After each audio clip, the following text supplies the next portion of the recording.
이 이야기 꼭 너만 알고 있어. 알겠지? 순노르TV.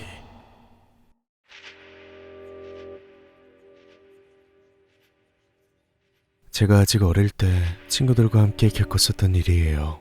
저와 친구들은 해안가 주변의 마을에서 태어나고 자라 바다에 들어가 수영을 하다가 배고파지면 수영을 하면서 잡은 전복이나 뿔소라 같은 것들을 작은 불을 피운 뒤에 구워 먹곤 했습니다. 하지만 아무런 장비도 없이 물속으로 들어가는 거에서 수영을 제일 잘하는 놈이 들어가도 건져 올리는 건 얼마 되지 않았기에 늘 아쉬움이 남은 채로 집으로 돌아가곤 했죠.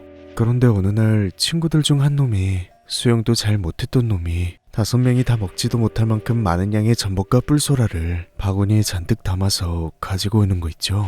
하나하나가 얼마나 크던지 손바닥만한 전복은 그때 처음 봤습니다. 그래서 그놈에게 이걸 대체 어디서 구한 거냐고 물어보니 친구는 근처를 탐색하다가 군락을 발견했다면서 내일은 같이 가보자고 말하더군요. 우선 그날은 그렇게 다들 배가 터질 때까지 전복과 소라를 구워 먹었는데 입에 비린내가 날 만큼 먹었는데도 남아서 각자 2개씩 집으로 가져가기도 했습니다.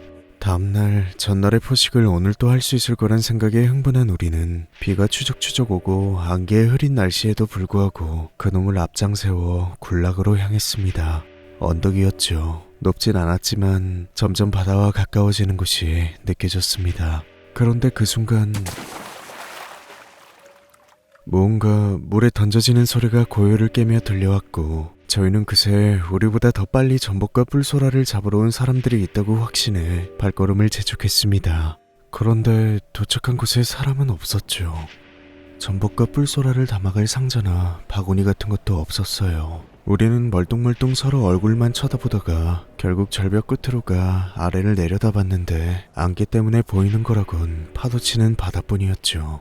그런데 사람은 보이지 않았지만 세차게 파도치는 바닷물 아래에선 분명히 무슨 일이 일어나고 있었어요.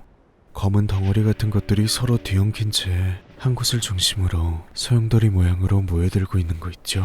당시 어렸던 저희는 그 상황을 전혀 이해하지 못했지만 태어나서 처음으로 거대한 공포심에 다리가 후들거리기까지 했습니다. 그 당시엔 정말 그것이 어른들이 말하던 바다 괴물이나 요괴인 줄 알았죠. 하지만 그것이 무엇이었는지 이해하는 데는 그리 오랜 시간이 걸리지 않았습니다. 누가 말해주지 않아도 알 수 있었죠. 친구 녀석이 가져온 전복과 뿔소라를 배 터지게 먹던 날 낚시줄 같은 검은 실이 이에 자꾸 꼈던 이유도 옛날엔 있었는데 어느 날부터 갑자기 보이지 않는 사람들이 있었다는 것도 어른들은 때로 애써 모른 척 해야 할 때도 있다는 것도 모두 말이죠. 20년이 지난 지금 그곳엔 거대한 호텔이 들어서 있고 아름다운 관광명소로 포장되어 외부의 관광객들도 많이 찾아오곤 합니다. 하지만 전 그날 이후 그곳 근처에도 가본 적이 없어요. 할 수만 있다면 뇌의 일부분을 드러내서라도 완전히 그 시절의 기억을 파내고 싶지만 그럴 수 없어 매우 고통스럽습니다. 시시때때로 불현듯 찾아오는 이 메스꺼움이 나를 괴롭히기 시작하면 도저히 어떻게 해야 할지 모르겠네요. 절벽의 이름은 니시키 가오라. 내 어린 시절의 영혼이 갇혀있는 곳.